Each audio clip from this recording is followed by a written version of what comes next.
عالمی سطح پر پورے عالم اسلام میں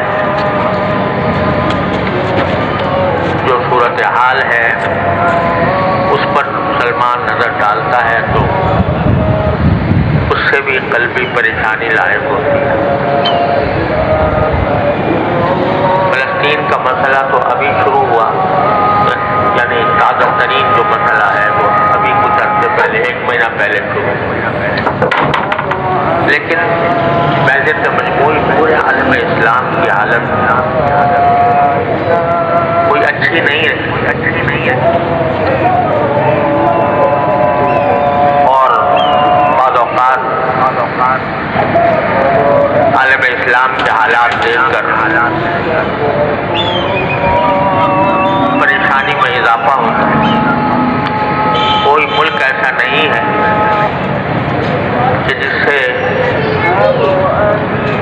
کے حالات سے طبیعت پوری طرح مطمئن ہو،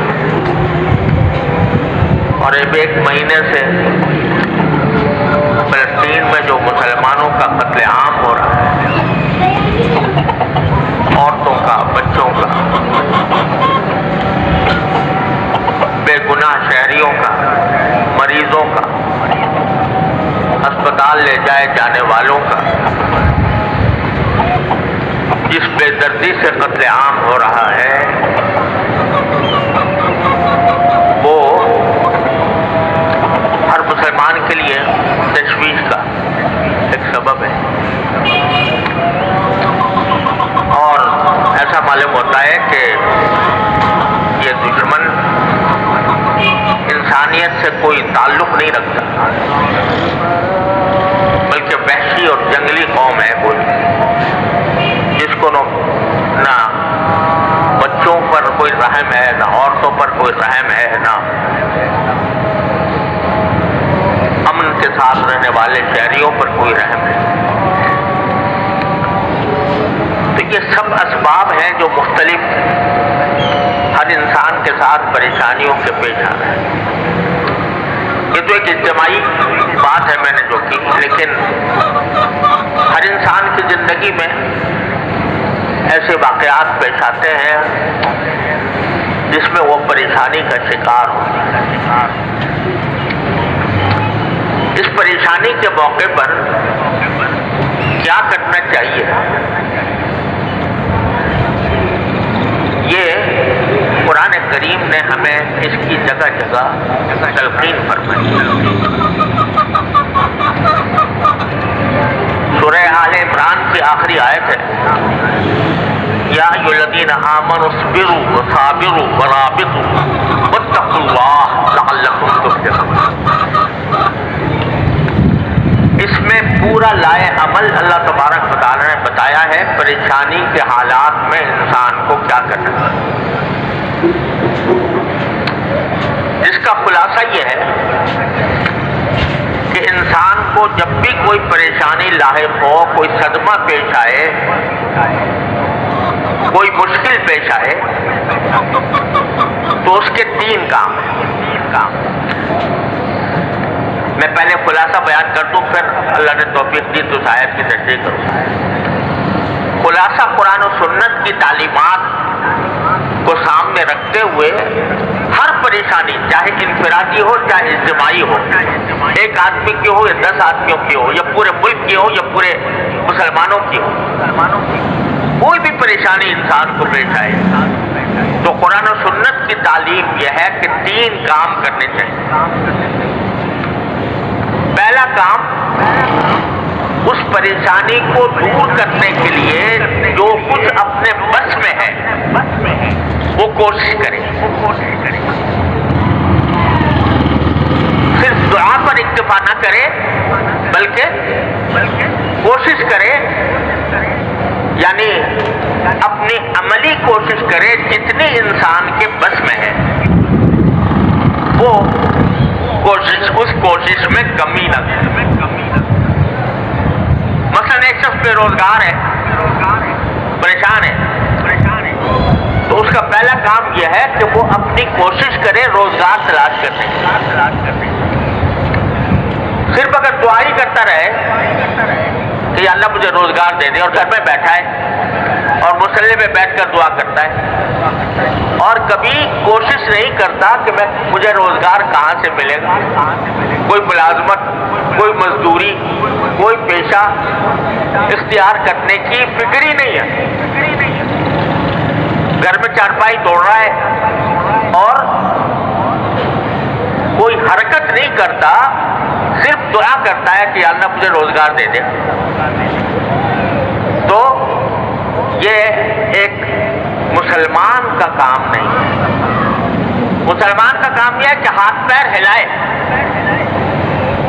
اپنی سی کوشش کرے، روزگار کے جہاں مواقع ہیں وہاں جا کر روزگار تلاش کرے، کوئی ملازمت کر سکتا ہے اس کی درخواست دے، کوئی تھوڑے بہت پیسے ہیں اس کے ذریعے کچھ روزگار بنا سکتا ہے، اس کی کوشش کرے، پھر اللہ سے دعا کرے۔ تو پہلا کام جو ہے وہ اپنی سی کوشش کر لینا، ہر کام میں، ہر معاملے میں۔ ایک شخص بیمار ہے، بیماری کے اندر پریشان ہے بیماری کی وجہ سے، تو اس کا کام یہ نہیں ہے کہ بس بیمار ہے تو بیمار پڑا رہے اور صرف دعا پر اتباع کرے، بلکہ سنت یہ ہے نبی کریم صلی اللہ علیہ وسلم کی کہ کسی علاج کی فکر کرے، اپنی سی کوشش جو بیماری کو دور کرنے کی ہو سکتی ہے وہ کرے، اور پھر دعا کرے، اللہ تعالیٰ کی طرف رجوع کرے۔ بھروسہ اس کوشش پر نہیں، بھروسہ اللہ تعالیٰ کے قدرت پر، اس کی رحمت پر۔ اپنی کوشش اس لیے ہے کہ میرے اللہ نے مجھے حکم دیا، میرے اللہ نے یہ کہا ہے کہ ہاتھ پاؤں باندھ کر نہ بیٹھو، کوئی کوشش کرو، کوئی قدم بڑھاؤ، اور اس قدم بڑھا کر پھر اللہ پر بھروسہ کرو، پھر اللہ سے دعا کرو۔ اجملوا فی الطلب وتوکلوا علیہ، اپنی سی جتنی کوشش تمہارے بس میں ہے وہ کر گزرو، اور اس کے بعد اللہ تبارک و تعالیٰ پر بھروسہ کرو، اس سے مانگو کہ یا اللہ میرے بس میں تو اتنا کام تھا کہ میں یہ ہاتھ پاؤں چلا لیتا، لیکن اس عمل کو مؤثر بنانا وہ آپ ہی کے قبضہ قدرت میں ہے، آپ کے سوا کوئی نہیں کر سکتا۔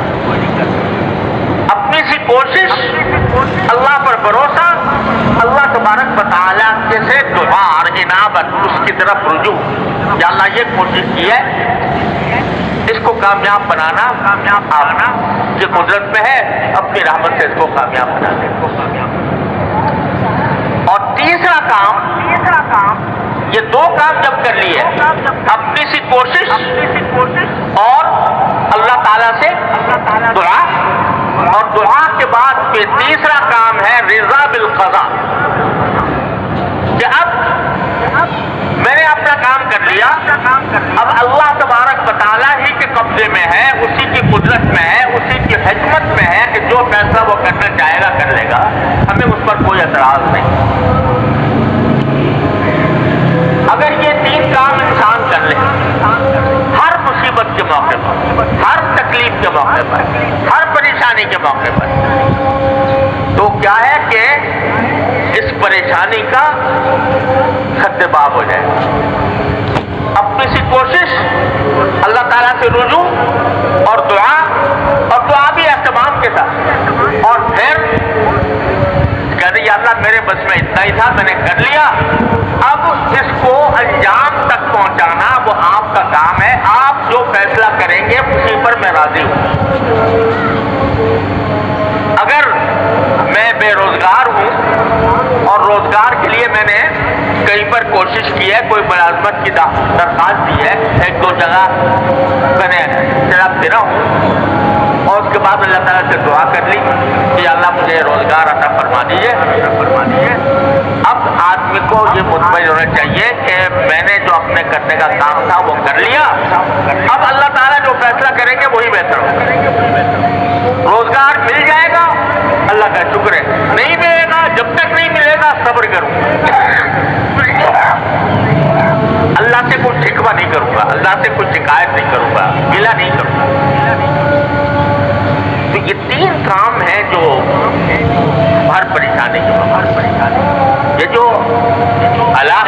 اولیاء اللہ لا خوف علیہم ولا هم یحزنون، جو قرآن کریم میں فرمایا خوب سن لو کہ جو اللہ کے ولی ہوتے ہیں، اللہ کے دوست ہوتے ہیں، نہ ان پر کوئی خوف ہے نہ وہ غم کرتے، اس کی ایک تفسیر تو یہ ہے کہ جب اللہ تبارک و تعالیٰ ان کو جنت میں لے جائیں گے تو جنت میں ان کا حال یہ ہوگا کہ نہ ان کو کسی چیز کا خوف ہوگا اور نہ کسی چیز پر غم ہوگا۔ یہ عجیب کیفیت ہے جو دنیا میں بہت کم حاصل ہو سکتی ہے کہ آدمی کو کسی چیز کا خوف بھی نہ ہو کہ آئندہ کیا ہونے والا ہے، اور کسی ماضی کے واقعے پر غم بھی نہ ہو کہ کیا ہو گیا۔ یہ جنت میں خالص حاصل ہوگا انشاءاللہ کہ اس میں نہ آئندہ کا خوف نہ پچھلے ماضی کا کے اوپر کوئی صدمہ۔ ایک تفسیر تو اس کی ہے، لیکن دوسری تفسیر یہ ہے کہ نہیں، اس دنیا ہی میں جو اللہ کے ولی ہوتے ہیں ان پر نہ خوف ہوتا ہے دنیا میں اور نہ ماضی کے کسی عمل پر صدمہ ہوتا ہے۔ خوف کیا نہیں ہوتا؟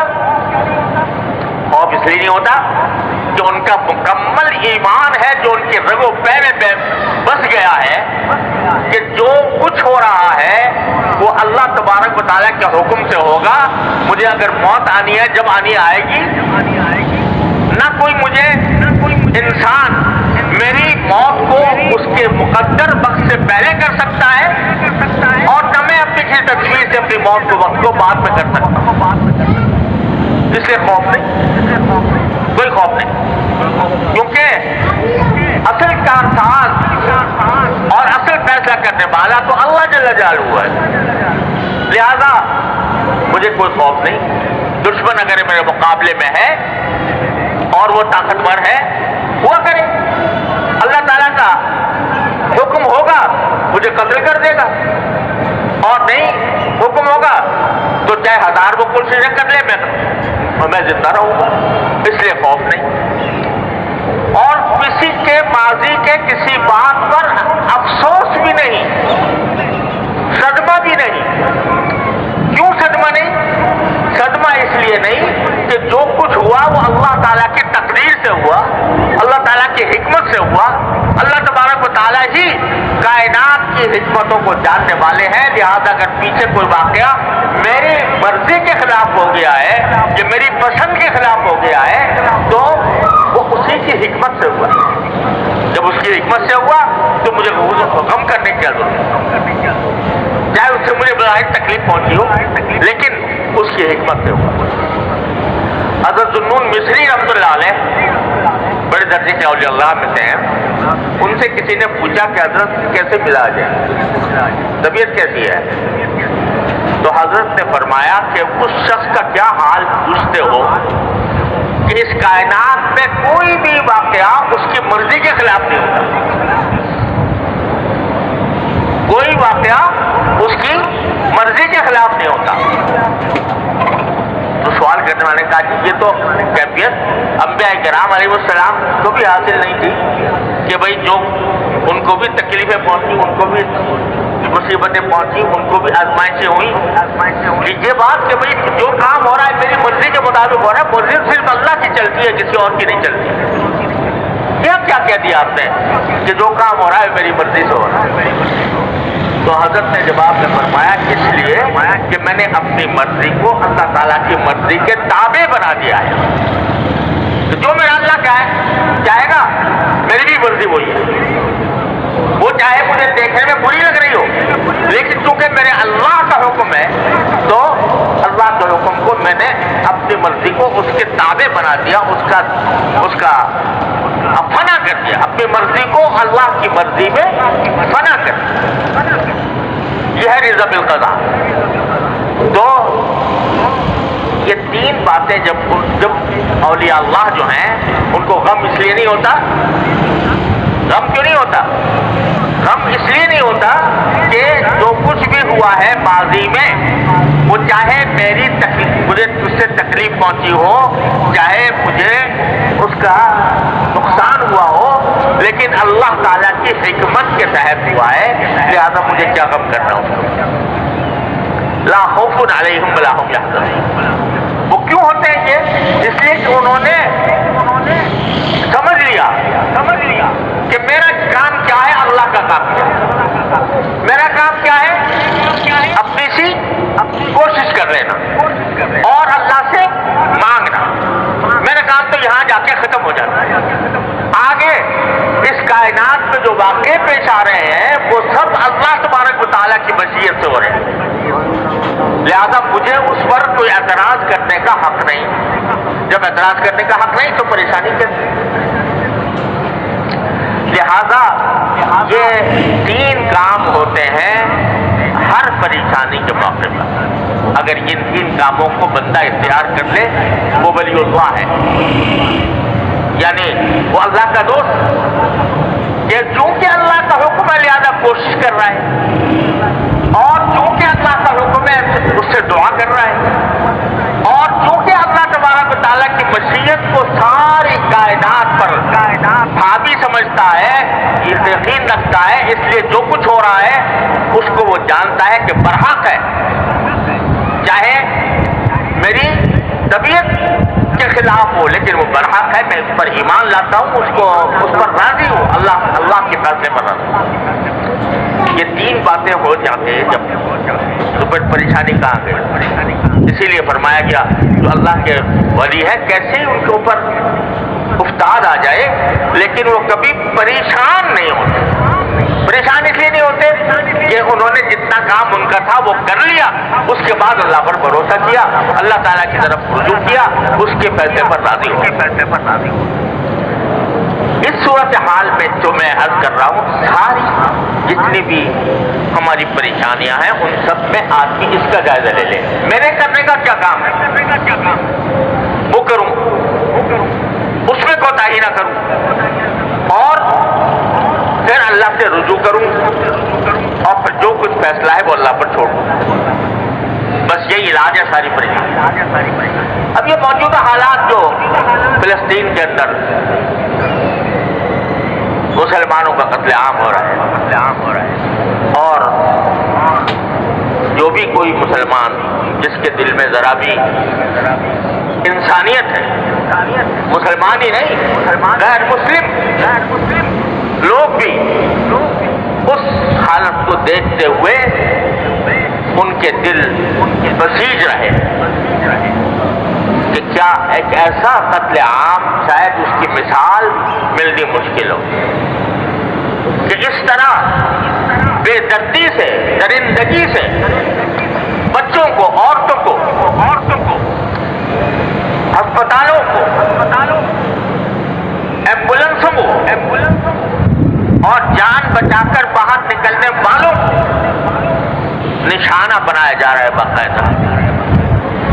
ایک تو اللہ تعالیٰ کی حکمتیں وہی جانتا ہے، لیکن اس واقعے نے اسرائیل کو پوری دنیا کے سامنے ننگا کر دیا، ایسا ننگا کر دیا ہے کہ اب خود امریکہ میں، یورپ میں، آسٹریلیا میں، نیوزی لینڈ میں، مغربی ملکوں میں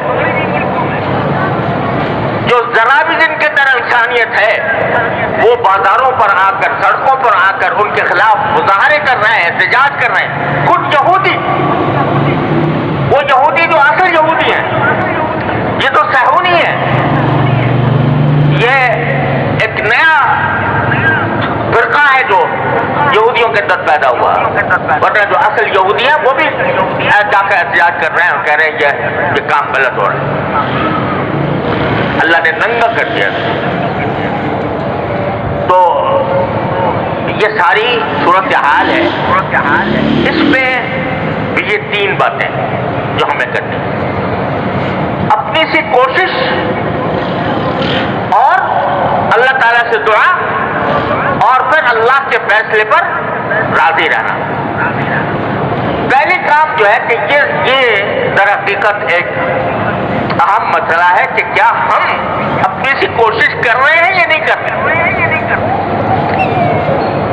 تو بھائی ایک عام مسلمان کی حیثیت سے میں کہتا ہوں کہ ایک عام مسلمان اس کا کام یہی ہے کہ جو اس کے بس میں ہو ان کو مدد پہنچانا، وہ مدد پہنچائے، اور وہ چاہے جانی مدد ہو چاہے مالی مدد وہ پہنچائے۔ حکومتوں کا کام یہ ہے کہ وہ ان کو ان کے لڑائی میں ان کو مدد پہنچائے، اور سارے عالم اسلام کے مسلمانوں کے اوپر، میں نے پہلے عرض کیا تھا کہ جب کسی مسلمان خطے پر حملہ ہو تو الاقرب فالاقرب، یعنی جو قریب کے ملک ہے ان پر، اور اس کے بعد ان کے بعد جو قریب ہے ان کے اوپر فرض ہو جاتا ہے کہ ان کی مدد کرے۔ لیکن جیسا میں نے پہلے بھی عرض کیا تھا کہ یہ مدد بھی اللہ تعالیٰ کی دی ہوئی حکمت کے تحت ہوئی، جس سے ان کو فائدہ پہنچے، نقصان نہ پہنچے۔ اگر مجھ جیسا ایک عام آدمی وہ جذبے میں آ کر، جوش میں آ کر وہاں چلا جائے اور جا کر جنگ میں، تو ان کے لیے بجائے فائدہ پہنچنے کے اس کو ہتھیار چلانا آتا نہیں، مواقع کا پتہ نہیں، وہ جا کر ان کے لیے ایک بلائے بے درما بن جائے تو اس کا کوئی فائدہ نہیں، نقصان ہوگا۔ لیکن جن کے پاس قوت ہے، جن کے پاس طاقت ہے، جو اس جنگی حکمت عملی کو سمجھتے ہیں، ان کو اپنے دائرے میں رہتے ہوئے ان کی مدد کرنا یہ فرض ہے، ضروری ہے۔ اور جو نہیں کرتے، تو جو جن میں یہ طاقت نہیں ہے یا استطاعت نہیں ہے، تو ان کا کام یہ ہے کہ وہ دعا کریں، اور ساتھ ساتھ جو مدد ان کو مالی مدد پہنچا سکتے ہیں وہ پہنچائیں۔ الحمدللہ ہمارے ملک میں اب کئی بہت سی تنظیمیں اس پر کام کر رہی ہیں اور جمع ہو رہا ہے اور پہنچایا جا رہا ہے، اگرچہ پہنچانا بھی مشکل ہو رہا ہے، لیکن الحمدللہ متعدد تنظیمیں کام کر رہی ہیں۔ کچھ تھوڑی سی خدمت ہم نے بھی اس سلسلے میں کی ہے اور کر رہے ہیں الحمدللہ۔ ایک تحریک چل رہی ہے، وہ اسرائیل اور امریکہ کی مصنوعات کا بائیکاٹ کرنا۔ یہ بھی بات کچھ غیرت مند مسلمان ایسی تحریک چلا رہے ہیں اور سنا ہے کہ اس کا کچھ اثر بھی ہو رہا ہے۔ اس میں ایک بات مجھ سے بار بار پوچھی جاتی ہے، وہ یہ ہے کہ یہاں پر جو فرینچائز ہیں، جیسے میکڈونلڈ ہے یا KFC ہے یا اس قسم کے جو کمپنیاں ہیں جن کے کھانے، جن کی غذائیں وغیرہ بکتی ہیں، اس کے جو مالک ہیں وہ مسلمان ہیں، پاکستانی ہیں۔ البتہ چونکہ فرنچائز کا انہوں نے معاہدہ کر رکھا ہے، لہذا 5% یا 10% آمدنی کا حصہ وہ ان کمپنیوں کو جاتا ہے۔ تو اگر ان کا بائیکاٹ کیا جائے گا تو خود ان مسلمانوں کو نقصان پہنچے گا جو کہ فرنچائز لیے بیٹھے ہیں۔ تو میں اس کے جواب میں ایک بات عرض کرتا ہوں، وہ یہ کہ یہ مسئلہ فتوے کا نہیں ہے، یہ ایمانی غیرت کا مسئلہ ہے، غیرت ایمانی کا مسئلہ ہے۔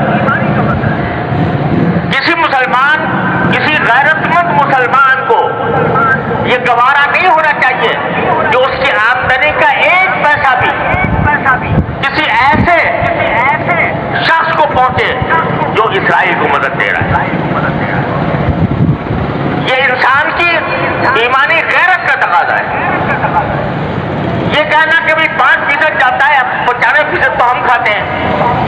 ارے بھائی 95% آپ کھا چکے ہیں، بہت الحمدللہ، کافی آپ نے نفع بنا لیا۔ اب آپ یہ تو کر سکتے ہو، کوئی فرنچائز کو ختم کر کے اپنا کاروبار شروع کر دو۔ اگر اس کو ختم کر کے اپنا کاروبار شروع کرو گے تو ذرا تھوڑا سا پتہ تو چلے گا ان کو کہ یہ جو ہم دنیا بھر کے اندر ہم اپنی مصنوعات چلا رہے ہیں، دنیا بھر میں ہمارا سکہ چل رہا ہے، اس کا کچھ اثر تو ہوگا۔ یہ کہنا کہ 5% جا رہا ہے ان کو اور ہم نے 5% مسجد جا کے کیا اس پہ کیا فرق پڑے گا؟ آپ ذرا یہ سوچو کہ اگر کوئی میری آمدنی کا 50% نہیں 1% کسی ایسے شخص کو پہنچ رہا ہو جو میرے باپ کے قتل کی سازش کر رہا ہے، گوارا کرو گے کہ میری آمدنی کا 1% ایسے شخص کو دیا جا رہا ہے جو میرے باپ کے قتل کی سازش کر رہا ہے یا میرے قتل کی سازش؟ تو اب یہاں اس کو 1% اور 2% اور 5% سے ناپو گے؟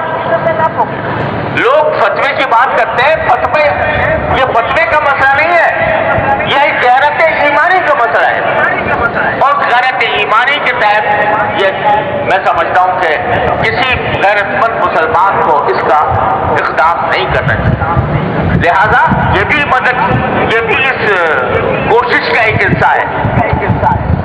اور اس وقت یوں سمجھو کہ میں تو یہ سمجھتا ہوں کہ ایک لحاظ سے پوری امت مسلمہ حالت جنگ میں ہے، پوری امت مسلمہ حالت جنگ میں ہے، کیونکہ یہ حملہ صرف فلسطینیوں پر نہیں ہو رہا، معال کار اس کا اثر پورے عالم اسلام پر پڑنے والا ہے، لہذا حالت جنگ میں ہے۔ جب اس حالت جنگ میں ہے تو جو لوگ یہ عالم اسلام کے خلاف یہ سازش کر رہے ہیں ان کو کسی طرح بھی نفع پہنچانا، چاہے وہ 1 پیسے کا ہو، یہ ایک مسلمان کی غیرت کو اسے گوارا نہیں کرنا چاہیے۔ لہذا میں اس بات کی حمایت کرتا ہوں کہ ایسی چیزوں کا بائیکاٹ کیا جائے جس کا فائدہ ان طاقتوں کو پہنچ رہا ہے۔ تو اپنی سی کوشش کرو، اللہ تعالیٰ سے دعا جاری رکھو، کوئی وقت خالی نہ جائے جس میں اللہ تعالیٰ سے نہ مانگا جا رہا ہو، اور پھر اللہ کے فیصلے پر راضی رہو۔ پھر جو اللہ کا فیصلہ ہے وہی برحق ہے، وہ ہماری خواہش کے مطابق ہو تو برحق ہے، ہماری خواہش کے خلاف ہو تو برحق ہے۔ تو بس یہ ہے پریشانی کا علاج۔ اللہ تبارک و تعالیٰ اپنے فضل و کرم سے ہم سب کو اس پر عمل کی توفیق عطا فرمائے۔ وآخر دعوانا الحمدللہ۔